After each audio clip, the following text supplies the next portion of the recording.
దేవునికి స్తోత్రం. ఈరోజు అద్వితీయ సత్య స్వరూపుడకు దేవదేవుడైన యేసుక్రీస్తు ప్రవరిక సర్వోన్నతమైన వాగ్దానం. ఆయన దాసులు ఆయనను సేవించుచు ఆయన ముఖ దర్శనము చేయుదురు. ప్రకటన గ్రంథం 22:4. ప్రియ అద్వితీయ సత్య స్వరూపుడకు దేవదేవుని బిడ్డలారా, ప్రభుని యేసుక్రీస్తు మహిమ కలిగిన ఘనమైన నామములో మీ అందరికీ నా హృదయపూర్వకమైన శుభాభివందనాలు యేసుక్రీస్తు ప్రవరిక ఘనమైన నామములో తెలియపరుస్తున్నాను.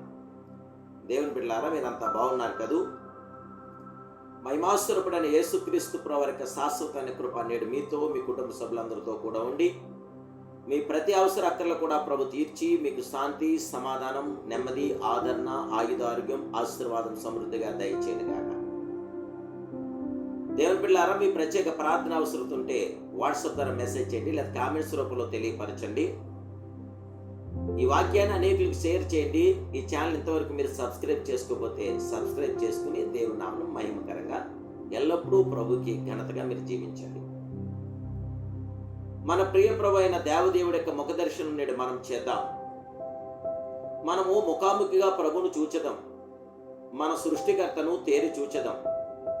మన కొరకు సౌందర్యం లేనివాడై కలవరి శిలువలో ప్రాణమిచ్చిన ప్రియ రక్షకుని ముఖమును చూచెదాం. దేవదేవుని బిడ్డలారా, ఇప్పుడు ప్రభు స్వరూపమును సంపూర్ణంగా చూచటలేదు.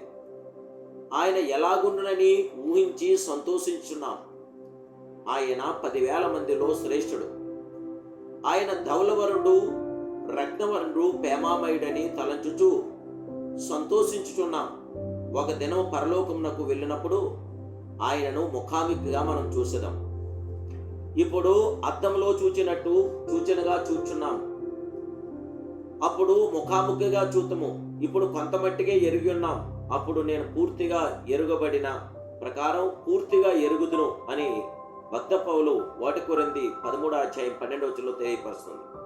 అపోస్తులైన పౌలు గారి పత్రికలను చదివి చూడండి. అతనికి మరణం అనేది ఆనందకరమైన అనుభవంగా నుండెను. భూమి మీద మన గుడారమైన ఈ నివాసము శిథిలమైపోయినను చేతి పని కాక దేవుని చేత కట్టబడిన నిత్యమైనదనైన నివాసం పరలోకమందు నేడు మనకున్నదని ఎరుగుదము. పరలోకము చేరినప్పుడు మనలను పరుచు వేల కొలది ఆకర్షణలు ఉంటాయి. జీవవృక్షములు ఉండును, జీవ నదులు ఉండును, ప్రకాశమానమైన నివాసములు ఉండును. అయితే అన్నిటికంటే ఎక్కువగా మనల్ని ఆకర్షించేది మన ప్రాణప్రియుడైన యేసుక్రీస్తు యొక్క సౌందర్యము. మన నేత్రములు ఆయనను చూచినప్పుడు 6 అడుగుల ఎత్తుగల మనుషునిగా కాదు, మరియు కుమారునిగా కాదు, వ్యసనాక్రాంతుడుగా కాదు, మహిమగల రాజుగా చూచును. దావీదు తన ప్రవచన నేత్రములతో క్రీస్తును దర్శించాడు. సూర్యుడా, నీ కత్తిమలను కట్టుకొనుము, నీ తేజస్సును ప్రభావం ధరించుకొనుము. సత్యమును వినయముతో కూడిన నీతిని స్థాపించుటకు నా ప్రభావం ధరించుకొని వాహనమెక్కి బయలుదేరమని కీర్తనలో 45:3-4 తెలియపరుస్తున్న ప్రకారం భక్తుడైన యోబు ఆ దినమున కొరకు ఎదురు చూచెను. నా మట్టుకు నేను చూచెదను, మరి ఎవరునూ కాదు, నేనే కనులారా ఆయనను చూచెదను. నాలో నా అంతరింద్రియమును కుషించున్నవని యోబు భక్తుడు కూడా తెలియపరుస్తున్నాడు. నేనైతే నీతి గలవాడినై నీ ముఖ దర్శనం చేసేదను. నేను మేలుకున్నప్పుడు నీ స్వరూప దర్శనంతో నా ఆశ తీర్చుకుందునని భక్తుడు అంటున్నాడు. దేవదేవుని బిడ్డలారా, మన దేవుడి యొక్క నామానికి మహిమార్థంగా ఆయన ముఖ దర్శనం మనం చేద్దాం. మన దేవుడు మనకి జయము, విజయము, ఆనందము, ఆదరణ, సంరక్షణ అనుగ్రహించి పరిశుద్ధాత్మ శక్తితో మనల్ని నింపి విజయవంతమైన ఆత్మకార్యం మన పట్ల జరిగించగల జగత్రక్షకుడు ఆయనే గనక ఆ దేవాదేవుడికి ప్రార్థిద్దాం.